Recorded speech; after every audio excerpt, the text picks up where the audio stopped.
Hello and welcome back. This is episode 2 of Green Terror Talk, the official podcast of McDaniel College Athletics. I'm Avery Newport. So happy to be joined here today by the, interim head coach of the field hockey team here at McDaniel. We'll go with interim. Sure. We'll go with interim for now. Arla Davis, the interim head coach for the field hockey team here for the Green Terror. And one of her players, Cassidy Cashman, is joining us as well. Thank you guys so much for being here today. Thanks for having us, Avery. So you guys played a huge game this weekend, a big win, 5-1, the final score over King's College in Pennsylvania. The most goals that you guys have scored in a game in 3 years. I mean, the offense was just clicking from the start. And Cassidy, you were one of 5 goal scorers in this game as well. Just kind of tell me a little bit about the game plan going in for you guys, what you tried to do offensively against King's defense, and how it worked out for you. Yeah, something offensively that we really tried to focus on during this game specifically was maintaining our outlet structure and our shape overall on the field. That's something we've really been trying to hit home with the entire season so far, especially with such a young team. High school field hockey, you usually don't play in a formation the way you do once you get onto college. So we've been really trying to implement this so that not only will it help us long-term this year, but long-term in terms of years to come, with this freshman class being, nine first years and then 1 incoming transfer. So pretty much half of our team was new people this year. And so with that, we really tried to hit home with that with Kings, because we know they play a gritty defense. They'll step to the ball really hard, and we knew that if we maintain our structure and our strategy, that overall that would help us in the long run. Yeah, absolutely. I mean, you touched on it right there, Arla, that you've got so many young contributors on this team. I mean, you talk about Charlie Noah, Summer Gregory, Violet Dyer, all of whom scored goals in Saturday's win, really trying to get them integrated in the game plan. And right away, they were attacking. They were fearless. They just clearly understood the game plan and went after the goaltender and made some great plays early on. And you really love to see that production from the young players on the team, Yeah, no, definitely. It's been really fun to watch them grow this year. It was also cool that it's my first year here at McDaniel too, and so I'm kind of learning with them just from a different perspective now in my first year as a collegiate coach.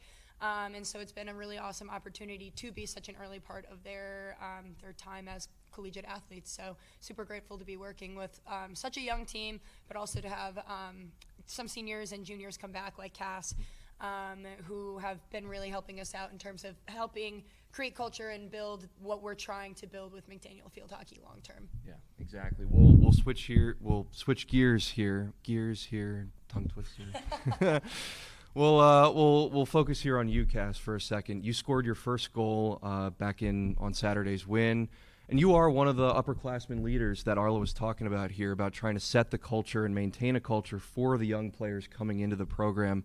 What was it like to get on the board this weekend and score a goal, and how do you think your example as an upperclassman can help the younger players moving forward?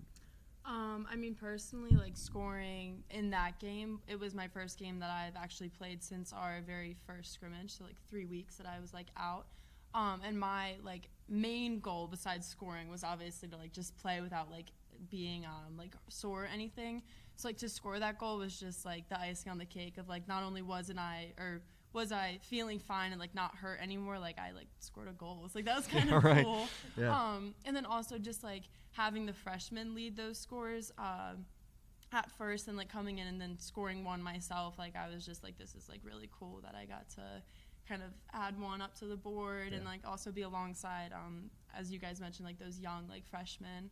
But I don't know, I guess just what was the second part of the question? It was something about well, it was more like a culture sort of thing. So Arla touched on it a little bit about how you guys want to bring these young players in and establish something here that's new that you can build upon moving forward.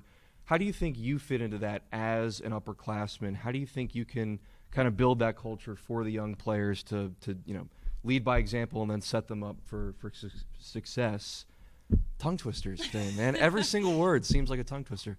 How do you feel like you can set them up for success in the future here? I know personally, the way that I went into this season, especially again, just mentioning the young, new, half of our team is freshmen or a transfer that's new to the program. Yeah. Just kind of not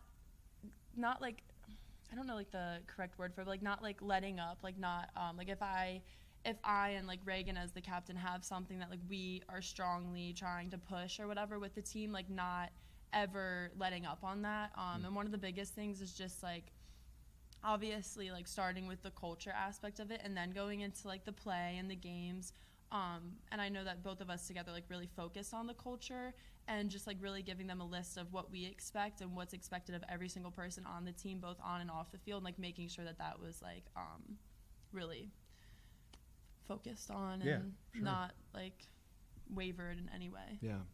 So now you've been a part of this program, Cass, for a couple of years now. You've seen the growth of the program. How do you think the program is shaping up for success in the future? What kind of direction do you see the program taking in the next couple of years? The high road for sure. Like we're just gonna continue to like go up. And again, I think that like obviously I was the very first class that was entirely Coach Katie. Right. And she came in with the same like thing of like we're starting with the culture and then from there building on, because you can't have anything without like having a strong foundation. And to her and everybody on the team, that foundation is culture. And so just from my freshman year to now, like junior year, that culture has just grown tremendously in like the best way possible. So, I mean, with that's going to just come success after success. And I mean, even that culture growth is like a success in its own. So. Yeah, because you really do need to start with something. Start with a foundation, and then your players buy in, and it grows. It develops from there. And you get the young players to buy into it as well. You did mention Coach Katie there for a second. Not with the team right now. She's on maternity leave, so Arla has kind of stepped into the leading role. This is your first year here, Arla, on campus at McDaniel. What do you think the culture has been like coming into a new program here at McDaniel? And have you tried to continue the culture that Katie's built? Have you tried to maybe implement some of your own things? How have you approached the culture standpoint this year? Yeah. Well, I'll definitely start with that. I'm super appreciative that Coach Katie has trusted me with her program. Me and Coach Jenna Florenzo, too. She's a part-time assistant, has trusted both of us with this while she's away. So we've really been trying to hone in on everything that Coach Katie would want in this program. Overall, it's hers, and hers and the players, obviously, too. And so we really have been trying to maintain the foundation that she's set. She's built a really great foundation over the course of her time here at McDaniel.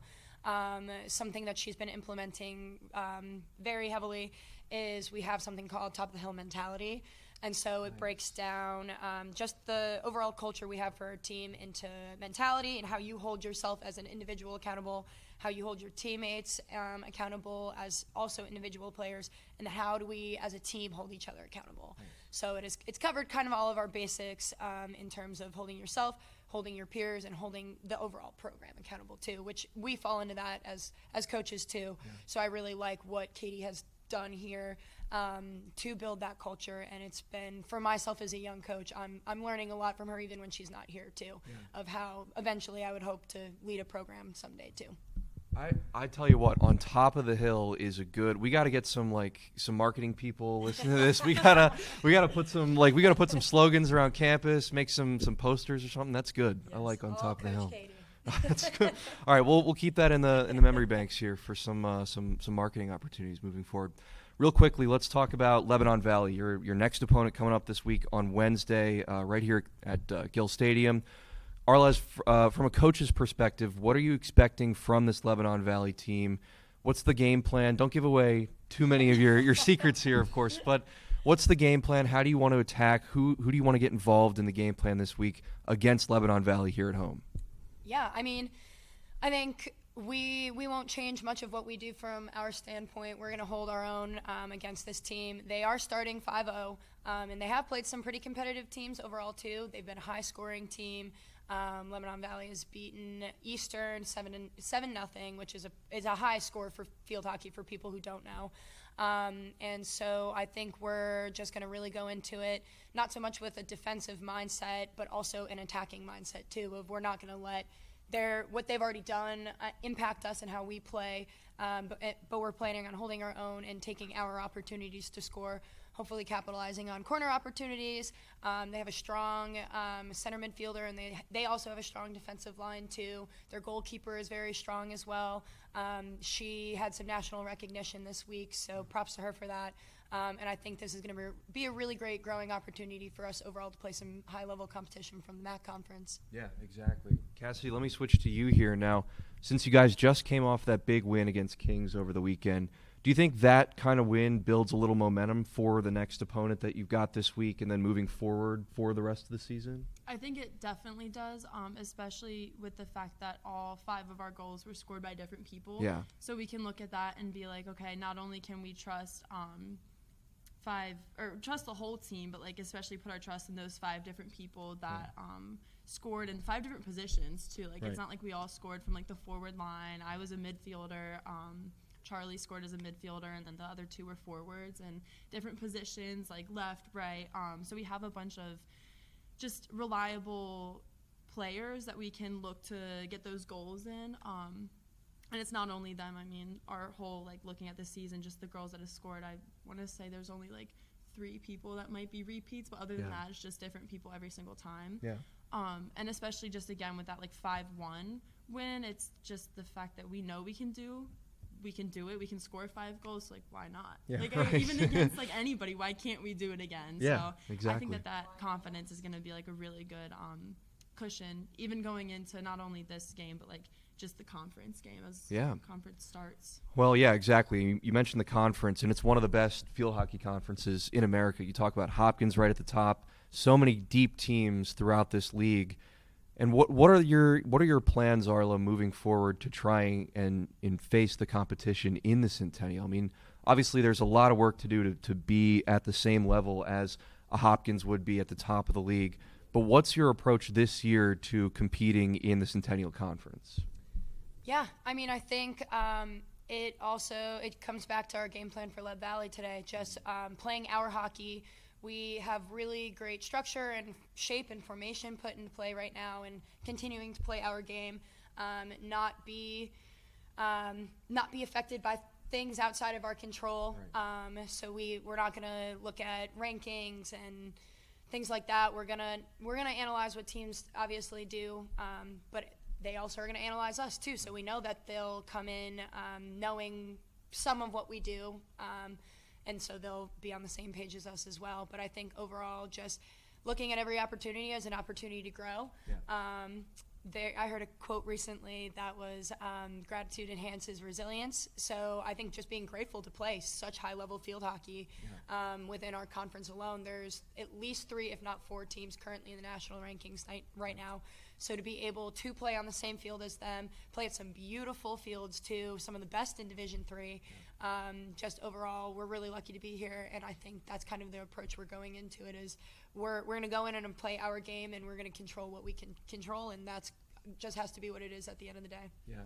You mentioned one of the best field hockey facilities in Division III, not to toot my own horn here, but we got a pretty good one here too at Gill Stadium. You know, it's a great atmosphere, and you know, Gill Stadium has always been known as a place for tailgaters, for people to come and enjoy a game day experience. And most of the time that's applied in a football context, right? Like when people talk about the tailgating here, they talk about the football team and what it's like on Saturdays. But I tell you what, I was in the booth, I was calling the game on Saturday, and you guys had a full row of tailgaters just right up on the end, like right where all the cars park for tailgating.